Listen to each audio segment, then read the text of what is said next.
KD getting the and 1-2. It goes from a 1-point game to a 5-point game. Those little things, especially against this team, those little small things can determine the game. So we got to be able to close out and get stops, and then continue doing a good job pushing the tempo and going back at them. Tristian, because it's KD over there this year, does the mountain feel any bigger than it was? I mean, the deficit's the same, but no. With like I said, with getting KD, they lost some other good pieces that they had. So, at the end of the day, this is the team that they have. They got Kevin, and he's been playing well for them. But we can play better. We can still play better, and we know we can. And we're gonna have to do that tomorrow.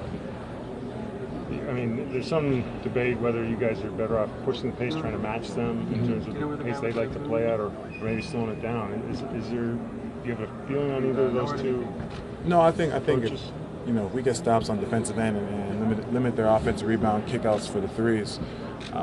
When we push it at them, if you watch the games, if we push it at them and we space the floor and give Braun and Kyrie room to penetrate, especially with their second unit when McGee's not in the game, they don't have shot blockers. So that's in our favor when we're pushing the tempo and attacking the rim. It seems like each of the game you guys have fallen behind early, and Ty's decided to go get more shooters on the floor. What do you feel about that, like in terms of your ability to contribute when you're starting from behind? I mean, yeah, if you're down 10 or 15, you got to go with the offense. You need points scored on the board. So, all I can do is, when I'm out there is do my job and play hard and compete and play with the energy and play good enough defense where, the game is not down by 10 and whatnot. So, just got to play D, defend. You guys haven't played it at home since May 23rd. How much of a jump start do you think this crowd will give you guys? We know they're going to be excited. The energy's going to be at full tilt. They're going to have our back, and they're definitely going to energize us. And we got to feed off that, and we got to give them the same energy back. We got to come out and set the tone early, especially on our home court. Got to defend the land. You look through the box scores. The so-called role players haven't contributed as much as you might expect. Would that change at home? Do you think a home crowd helps? Yourself, JR, Darren, that type? Every game's different. Of course, myself, JR, and Darren, we know we played enough basketball that we know that, if we're playing at a high level and we're playing, if we're playing well, we've been in, that's good for our team. So, I don't want to put too much pressure in terms of, our role guys, you have to do this, you have to do that. Just go out and play. Go out and play and have fun and do what we've been doing. I know what I have to do out there. JR knows what he's got to do.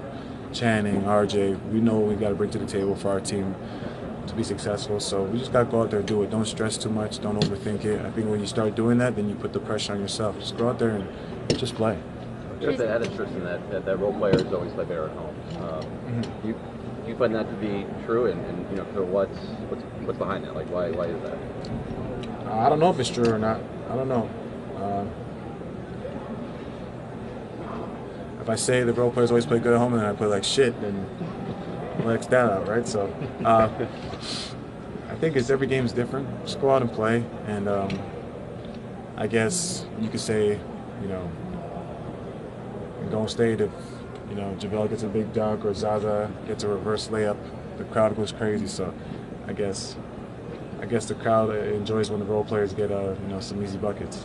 And you're going to be reading everywhere the team defend the land, so it's going to be something that you're going to stay in your heart, in your head during the game. Yeah, that's been our motto, our saying since for 3 years now. Defend the land. This is our home court. We got to protect it, and we got to set the tone early. Tristan, LeBron said that he just needs some food and some wine to feel better. And what do you need to feel better for this game? What do I need to feel better about this game? Yes. I need tomorrow to get here so I can go out there and play. I'm ready to play. I'm excited. But food and wine after a game is always good for your soul. So I'd have to agree with him. I mean, you take your performance. You have a lot of pride in how you play, and it sounds like you're a little frustrated with what you've been able to get done the last couple of games. Yeah, of course you're a little frustrated because you know, I like getting offensive rebounds. Haven't been getting as much the last 2 games, but it's a new game. You know, you can't stress on the last 2 games. I can't think about it. Just gotta go out there and be greedy and just see ball, get ball mentality, and get back to that. I mean, the finals have been a great stage for you the last couple of years, so you got to be optimistic. Yeah, you know, it's how, you know, it's you know, you might have a couple bad games, but then you bounce back with a big game. So you know, I can't wait for tomorrow. Tristian, we are from Brazil and we just love that handshakes that you do before the game, so something special to give some extra energy for tomorrow. Our handshakes are just, you know, part of our team camaraderie. It connects and unites us.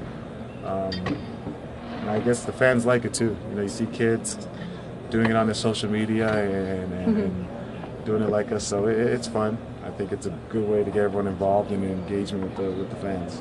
But does it help you before the game? The handshake give you some extra energy? No, you know. no, just it's like saying hello. It's like it's like a hello.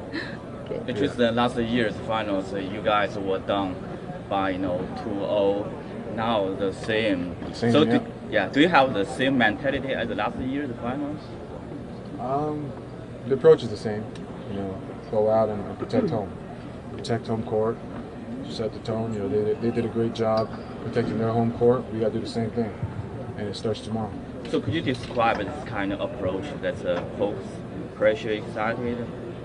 We're excited. We're excited. At the same time, we know that you know, this game is very important, and this is the game where, you know, we got to turn it around and win the ball game. You know, got to win. Tomorrow game is so important. It's a must-win game. So how do you expect, LeBron's performance tomorrow? He's been playing well all playoffs. He's been playing at a high level, and you know, I wouldn't expect the best player in the world to not be himself. So we know what he's going to bring to the table. We know what Kai's going to do. We know how Kev's going to play. You know, we just all got to just go out there and you know, do our job. Sorry if this has already been asked, but how much confidence are you taking from the fact that you came back from 2-0 down last time? I don't like to think about it too much, especially right now, because it's different. You know, both teams are different. We just know that you got to take it one game at a time, and that was our approach last year. That's our approach this year. You know, whenever you're in the playoffs, you got to have a short-term memory. So you know, we're home. We just want to win the home game. It seemed like their home crowd was quite a big advantage in the first 2 games. I mean, how much are you calling on your home fans to really get behind you? Our crowd's amazing. Our crowd's the best crowd in the league, so we know how much energy they're going to have, how excited they are. You know, they haven't seen us in a while, so we know the roof is going to come off the Quicken Loans Arena tomorrow. Against Boston, it seemed like they were throwing a couple extra guys that you'd keep you up in the opposite towards the end of the series. What's Will say doing? They're doing the same thing. Yeah. They're doing the same thing, but you know, every player is different. I think with you know, when you go against Zaza, you know, you're not gonna out muscle him. You know, he's top heavy. You're not gonna out muscle him. So you got to use more of your feet to get around him. Use the quickness. With other guys, you can kind of use your strength. So it's just different guys. Your approach has got to be different when they box you. You know, when they send 2 guys, you just got to be more crafty. I think I just got to get back to just being more active, running around, moving around. Maybe not in position to get the first couple offensive rebounds, but just the fact that I'm moving, keeping them moving, wearing them out, and then eventually, you know, they'll start coming my way. What's the adjustment waiting for tomorrow? I think we did a good job being physical. We just gotta, you know, limit the 50. We gotta get all 50-50 balls. We gotta get those. We gotta limit them to 1 shot. You know, when they get offensive rebounds, they're looking for 3s. We gotta limit that, and you know, we gotta keep pushing the pace. You know, we did a good job when we had our shooters in our second unit. Did a good job when we had Sean, Kyle, RJ, Bron, and D.O. We spaced the floor out and we were in attack mode, and the guys did a great job. You are waiting for help from your fans, of course. Huh? For the fans. Oh yeah, no. We're excited. I know they're excited. The energy is going to be huge tomorrow. That lift that they're going to give us, and we got to give them something to be cheering about too. So it plays hand in hand. What advantages are there to that, RJ? I don't think at any point in time we've ever talked about slowing the pace down. Last year, this year, we don't. It's not about slowing the pace down. It's less turnovers, which increases the pace, and more ball movement. If you just keep the ball on one side of the floor, if you don't get a lot of ball movement, then other guys are allowed to rest. And so it's the right type of pace that you need to make sure that we're having. We don't want to slow the ball down. They have great guys, but we still stand by the fact that we have the best downhill guy in the NBA in Braun, who creates so many open shots for Kyle Korver, for JR, for Kevin, and for Channing, who all get a lot of threes in transition. So to slow up the pace would be changing who we are. We just have to play with the right type of pace and the right type of ball movement. How important, if you play the inside-out game, will it be for those outside guys to, obviously nail down their shots? Yeah, this is not about scoring. This is about us playing defense, us playing the right way, us making second and third efforts, which it hasn't been at the rate that we would have liked. They've just been sustaining their efforts for longer periods of time. It's not. What did we score? 110 last game. That's more than enough points to win most basketball games, unless you allow them to shoot 50%, 40%. They're great. The task is there, but I believe we're up to the task and the challenge. So how much of a factor will just the home court be? The home crowd, the queue, all that stuff? We're looking forward to it. They're always one of the best in the league. I expect our crowd to have a new sense of energy that we haven't seen in the postseason, and I think our guys feed off of it. Why does that help? The home court helps because you have your same routine. I think you're able to get extra shots up at shoot around. You're able to eat the stuff that you like. You're able to kind of get your same routine. You have to understand on the road, you're staying in a hotel, the room service. There's just a routine that you're able to do. And whenever you can do something consistently, like if you're not shooting the ball well, you can go and shoot tonight at home. You can go shoot in the morning. You can get extra shots up before, after practice. You can get yourself into more of a rhythm. Plus, we're in our normal time zone. You're just a little bit more acclimated to everything in our locker room versus what's in that locker room. You got hot tub, cold tub, just so many more things to get your body ready that goes into that situation. Hey, Matt. Hey, Richard, how much has the league changed the stuff? Because you came in playing really fast with the Nets. Yeah. Is this even faster? I think it's different. I think because we played fast and we ran for layups. I don't think anybody was faster than that team, if you in my humble opinion. But we ran for layups and we didn't really have guys that can shoot the ball.